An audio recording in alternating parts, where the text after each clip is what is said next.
How's today, everybody? Jason Salas here. I have Pete Diaz on the KUAM set, and we are talking about opportunity and how it is abounding. That also means a lot of work has to be done. So that means our friends who are mathematically inclined, who understand structure, who understand process. We're talking about the engineers. And Pete, Hafaday, welcome back. Thank you for having me. Specifically with the Society of American Military Engineers. Yeah, and obviously there is a ton of work in that space, and the Guam Industry Forum, which has been around since the early 2000s, it is back, and we are going to be talking about specifically that. Yes, thanks, Jason. So this event, it's being hosted by the Society of American Military Engineers. We're also collaborating with the Guam Chamber of Commerce and the Guam Contractors Association as well. The Guam Industry Forum is our big event that we're pulling together. And the idea behind it is really allowing collaboration between government and industry, especially now in this period where we have a lot of focus on shoring up our national defenses. And that's interesting because you're working with the chamber and the other organizations, because as engineers, like our entire existence is predicated around optimization and doing things right. And you want to make sure that as this work is implemented, as these contracts are signed, as these structures are erected, we want to make sure that the island gets the most out of this. Right? Yeah, exactly. And what we're finding is we do it the right way. Do it the right way, for sure. And what we're finding is that, shoring up national defenses in the military, we often think of the military bringing in all these investments, but really what we're seeing is that it really takes a village, right? It takes more than just the military building up. They're reliant on other infrastructure, right? We have our power systems, our water systems, our wastewater systems, our roads, our ports.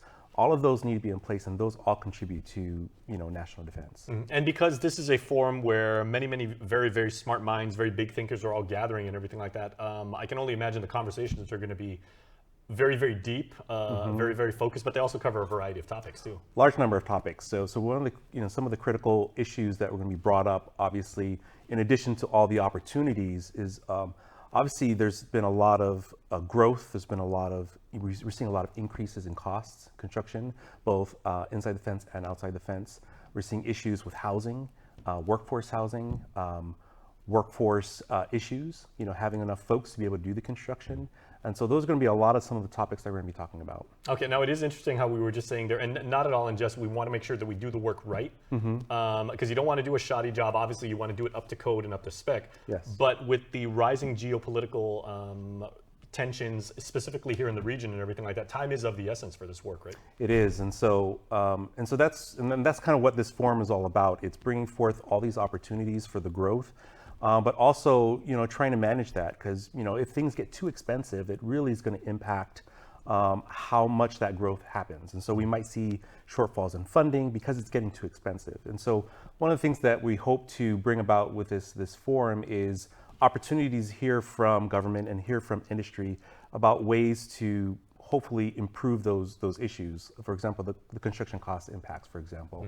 So we're hoping to hear some options for alternative construction methods, for example, is going to be one of the topics, one of the panels that we're going to hear at the forum. That's so wonderful, because I love because engineering by its nature is also like self-evaluation, self-assessment, and can we learn from the past, and can we actually go 10% better than we did previously? So like what we learned from military construction and these population booms and everything like that is how can we do better going forward. Exactly. Now, okay, what is the target audience for this? Because obviously, you've got planners, you've got engineers, you've got architects and everything. There's the business people too, but what kind of people will get the most out of the information? Well, we're looking for, obviously, construction contractors to come in, but architects, engineers. We're looking for vendors, service providers, because at the end of the day, these facilities have to be serviced. There are products that need to be brought in. But we're also looking at exploring all the civilian opportunities that are out there as well, things that are outside the fence. We can't just be building all military. We got to make sure that we're also looking at the civilian side. So broadening the wider lens of military construction and seeing what are the opportunities outside the fence as well.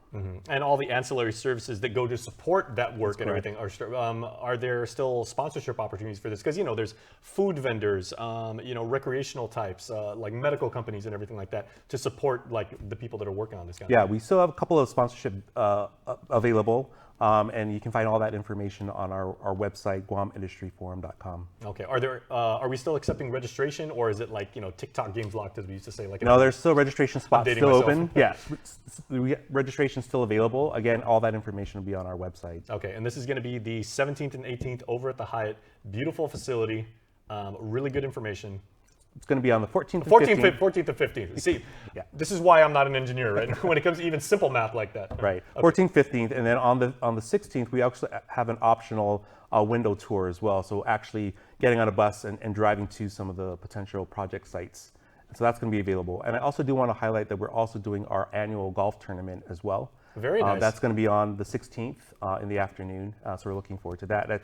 That's going to go to benefit our scholarship program, our Charlie Corn Golf Scholarship Program. Absolutely. I know some engineers that are tremendous golf players. It's that whole angles and trigonometry thing. Okay, so wrapping up, Pete, is there a core theme, I guess is the best way to say it? Like, are we working around like a general idea that is consistent throughout the forum? Yeah, so again, the idea is that this is a pivotal moment in our history, right? It's a huge construction boom. Really, the Indo-PACOM region is seeing, has a strategic defense that we need to shore up.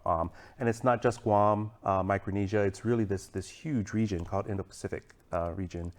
And again, it's really bringing engagement between industry and government, and hoping to share opportunities, but also to drive some of the critical issues that we're facing and hopefully come away with some solutions. Okay, a bonus question. Are we expecting like a lot of participation and attendance from our friends like throughout the region too?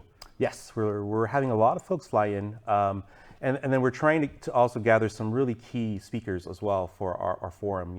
We have military leaders, we have regional leaders, we have key global experts in some of the issues, some of the technical issues that we have towards the construction that's going on. Absolutely. So if I can use a construction analogy, this is the bedrock upon which a lot of the work and a lot of the plans that Guam will see in the very, very near future will be based. So Pete, thanks so much, man. We'll see you at the forum. Thank you. All right.